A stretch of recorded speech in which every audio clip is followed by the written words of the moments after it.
I heard my wife apologize downstairs before discovering why my father suddenly avoided visiting afterward. The plate shattered before I even reached the kitchen. I remember Lena standing beside the sink, breathing hard while my father kept repeating, "I didn't mean it like that." It was almost midnight. I had fallen asleep on the couch after a double shift at the auto shop, and hearing their voices woke me because my father normally left by 9. Lena looked at me with this strange expression, like she was caught doing something embarrassing instead of arguing. My father grabbed his jacket and walked straight out the back door. I stood there confused, while Lena silently picked up broken ceramic pieces from the floor. She wouldn't explain anything. She just said she was tired and wanted to go upstairs. I noticed her hands shaking while she carried the dustpan. For the next few weeks, everything inside the house felt off. My father stopped dropping by unannounced. He stopped texting me pictures of fishing gear he wanted to buy. When I invited him over for dinner, he claimed his blood pressure was acting up. Lena suddenly hated when I mentioned him at all. One night I asked directly if something happened during that argument, and she laughed in this nervous, fake way that made my stomach tighten. I started replaying old moments I ignored because they seemed harmless then. My father fixing things around the house while I worked late, Lena making him coffee exactly how he liked it, the two of them sitting outside talking quietly after family barbecues,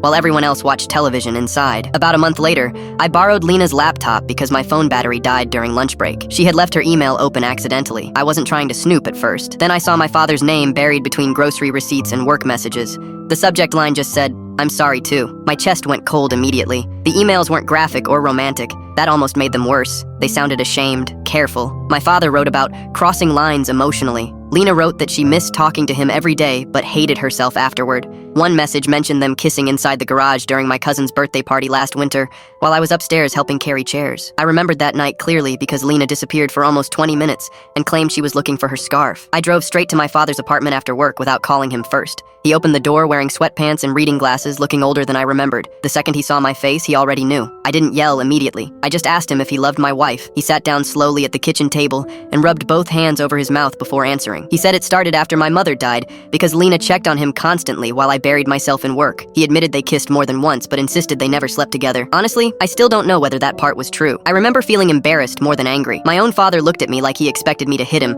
but all I wanted was to leave that apartment. Before I walked out, he quietly said, "I already lost my wife. I didn't want to lose my son, too." Lena moved into her sister's condo 6 months ago. We're separated now, waiting until we can afford the divorce paperwork. I still speak to my father occasionally, but only through short, awkward phone calls that feel more like obligations than conversations. Last week, he mailed me my childhood toolbox after finding it in his storage closet. Inside was a folded receipt from a hardware store dated 3 days before my wedding. He had written, "Proud of you," on the back in black marker. I sat in my apartment kitchen holding that receipt for nearly an hour while the refrigerator hummed beside me. I kept thinking about how people can love you sincerely and still damage your life without fully understanding why they're doing it. I still check the driveway sometimes expecting his truck, and that feeling embarrasses me deeply.